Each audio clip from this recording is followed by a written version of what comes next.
श्री सीता रामचंद्राभ्याम नमः।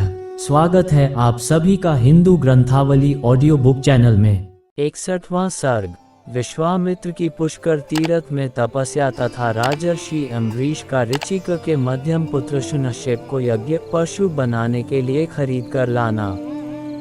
शतानंद जी कहते हैं, पुरुष सिंह श्री राम यज्ञ में आए हुए उन सब वनवासी ऋषियों को वहां से जाते देख महातेजस्वी विश्वामित्र ने उनसे कहा, महर्षियों, इस दक्षिण दिशा में रहने से हमारी तपस्या में महान विघ्न आ पड़ा है, अतः अब हम दूसरी दिशा में चले जाएंगे और वहीं रहकर तपस्या करेंगे।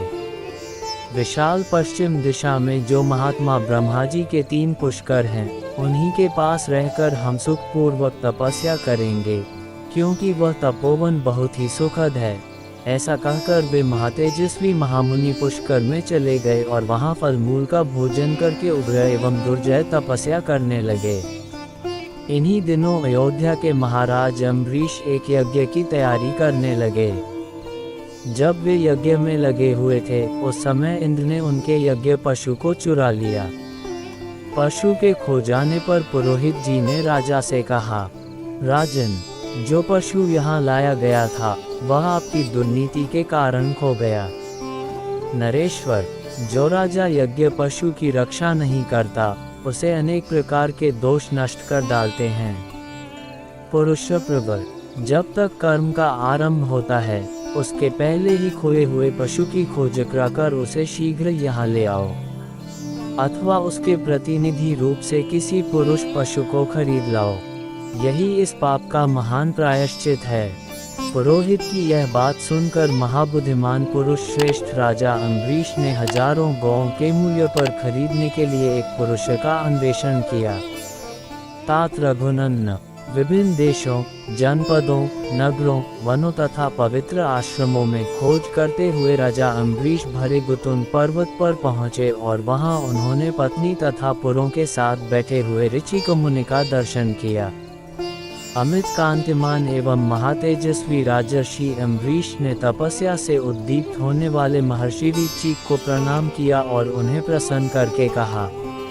पहले तो उन्होंने ऋचिक मुनि से उनकी सभी वस्तुओं के विषय में कुशल समाचार पूछा। उसके बाद इस प्रकार कहा, महाभाग भरे गुणनंदन, यदि आप 1,00,000 गौएं लेकर अपने एक पुत्र को पशु बनाने के लिए बेचें तो मैं कृतकृत्य हो जाऊंगा।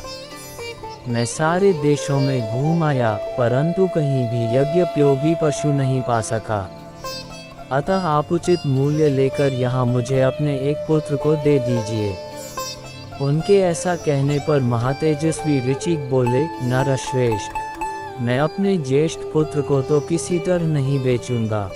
ऋचिक मुनि की बात सुनकर उन महात्मा पुत्रों की माता ने पुरुष सिंह अम्बरीश से इस प्रकार कहा, प्रभो, भगवान भार्गव कहते हैं कि ज्येष्ठ पुत्र कदापि बेचने योग्य नहीं है, परंतु आपको मालूम होना चाहिए जो सबसे छोटा पुत्र शुनक है, वह मुझे भी बहुत ही प्रिय है।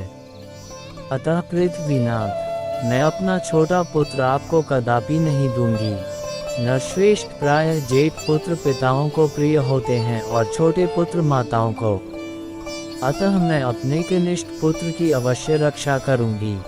श्री राम मुनि और उनकी पत्नी के ऐसा कहने पर मझले पुत्र शुनश्शेप ने स्वयं कहा, राजपुत्र, पिता ने ज्येष्ठ को और माता ने कनिष्ठ पुत्र को बेचने के लिए अयोग्य बतलाया है, अतः मैं समझता हूँ इन दोनों की दृष्टि में मांझला पुत्र ही बेचने के योग्य है, इसलिए तुम मुझे ही ले चलो।